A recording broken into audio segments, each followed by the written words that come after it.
Plus de 220 corps ont été découverts au Kenya, en Afrique de l'Est, un massacre qui suscite l'effroi mais aussi des questionnements alors qu'une secte est au cœur de cette découverte. Alors de quoi parle-t-on exactement et comment tout cela a pu arriver?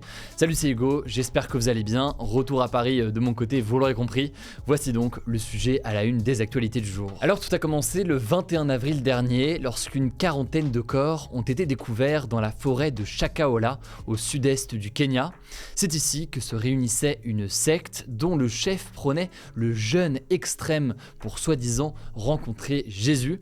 Concrètement, il appelait ses adeptes à ne plus rien manger ou ne plus rien boire, et c'est d'ailleurs ce que confirment les autopsies des corps. Ce gourou, il s'appelle Paul Nthenge Mackenzie, c'est un ancien chauffeur de taxi qui s'est lui-même proclamé pasteur de l'église internationale de Bonne Nouvelle, une soi-disant église qu'il a créée. Selon les premiers éléments de l'enquête, certaines victimes ont également été étranglées, battus ou étouffés, et les autopsies ont aussi révélé qu'il y avait des organes manquants sur certains des corps, ce qui fait dire aux autorités qu'il pourrait aussi avoir, je cite, un trafic d'organes humains bien ordonné et impliquant plusieurs acteurs. C'est donc évidemment une terrible nouvelle qui secoue le Kenya, sachant que le bilan pourrait être encore plus lourd. Les autorités ont commencé à retrouver des corps plusieurs semaines après la découverte des premiers, et la Croix-Rouge kenyane qui est sur place a enregistré près de 500 signalements de personnes portées disparues. Mais alors, comment est-ce que tout cela a pu arriver? Déjà, ce qu'il faut savoir, c'est que ce n'est pas la première fois que ce gourou,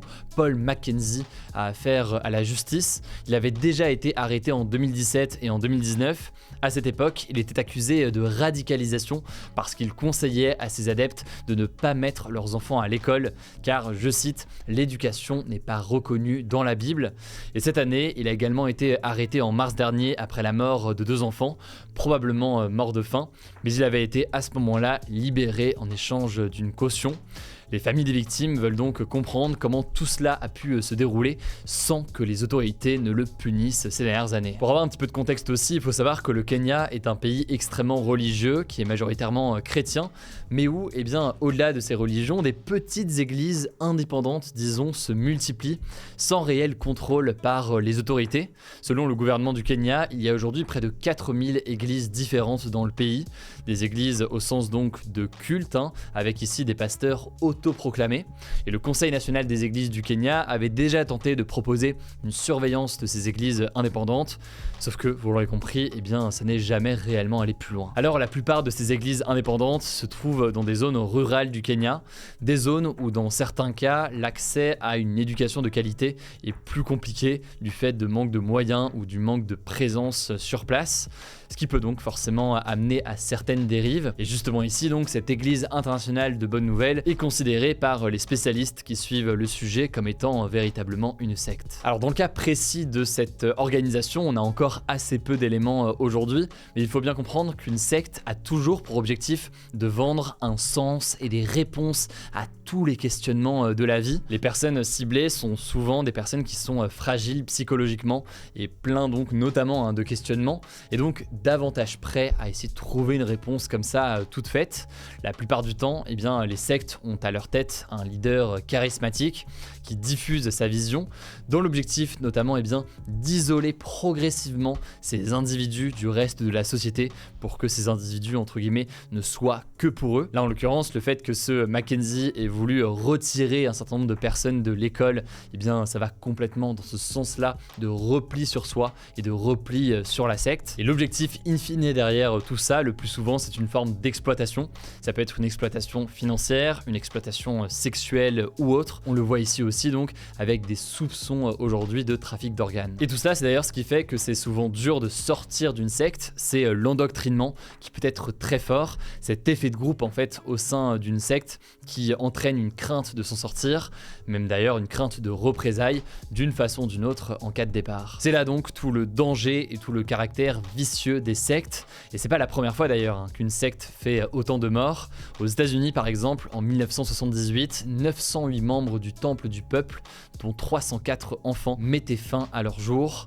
Même chose en 1997, lorsque 39 membres du Heaven's Gate se suicidaient, persuadés qu'ils allaient rejoindre un vaisseau spatial caché derrière une comète et transportant Jésus. En tout cas, concernant ce massacre de Shakahola, comme il est nommé donc actuellement, le ministre de l'Intérieur du Kenya a annoncé la mise en place d'une commission d'enquête pour mener une investigation sur les potentielles négligences de la part de la police ou alors des autorités locales.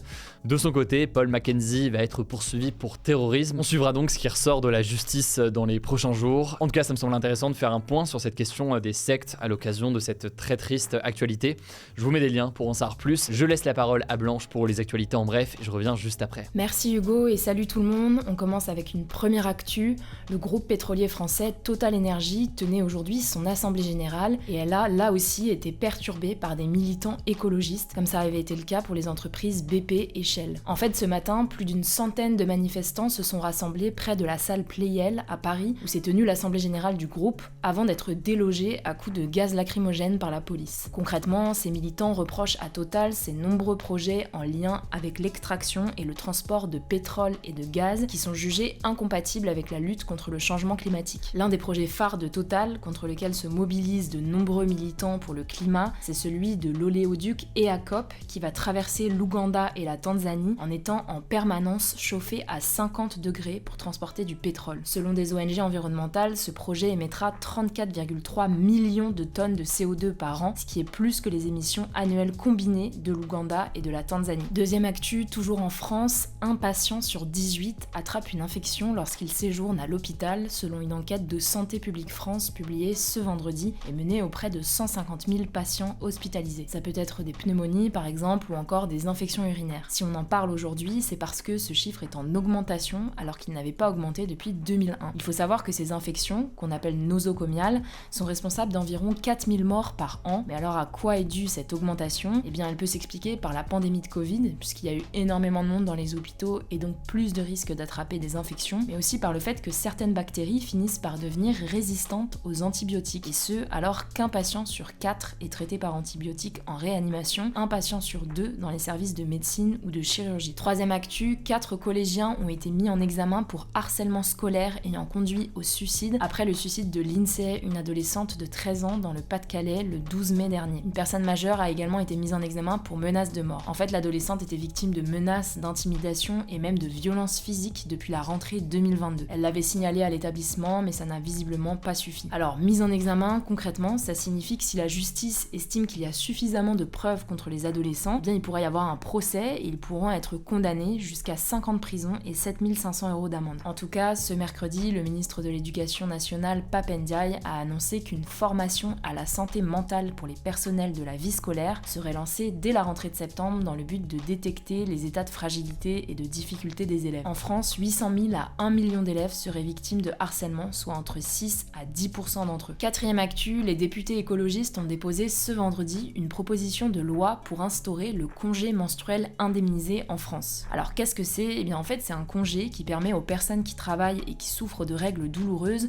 de poser 1 ou 2 jours par mois pour se reposer. Ce congé, il existe déjà en Espagne, au Japon ou encore en Indonésie, et en France, fin mars, c'est la mairie de Saint-Ouen en Seine-Saint-Denis qui l'a mis en place pour les agents qui souffrent de règles douloureuses ou d'endométriose, une maladie qui touche 10% des femmes en âge de procréer dans le monde. Alors après, cette idée ne fait pas l'unanimité, certaines associations féministes estiment que ça peut créer encore plus de discrimination à l'embauche car un employeur pourra préférer un homme à une femme à cause de ça. Cinquième actu, l'entreprise Neuralink du milliardaire Elon Musk a annoncé qu'elle avait reçu l'accord des autorités sanitaires américaines pour tester ses implants cérébraux sur des humains. Ces implants ont pour objectif de communiquer directement avec les ordinateurs par la pensée et Neuralink aimerait dans un premier temps qu'ils servent à aider des personnes paralysées ou qui souffrent de maladies neurologiques. Alors pour l'instant, les prototypes qui font la taille d'une pièce de monnaie ont été implantés dans le crâne d'animaux. Neuralink a constaté que plusieurs singes étaient capables de jouer à des jeux vidéo ou de taper des mots sur un écran simplement en suivant des yeux le mouvement du curseur à l'écran. Ceci étant, certaines associations pointent de nombreux risques. Bon, pour l'instant, le recrutement n'est pas encore ouvert pour les essais, on vous tiendra au courant. Dernière info sur le même sujet que Neuralink justement, et c'est une première mondiale, un homme paraplégique depuis plus de 10 ans a réussi à remarcher en contrôlant ses jambes par la pensée. En fait, ce miracle a été permis par une avancée majeur en neurosciences,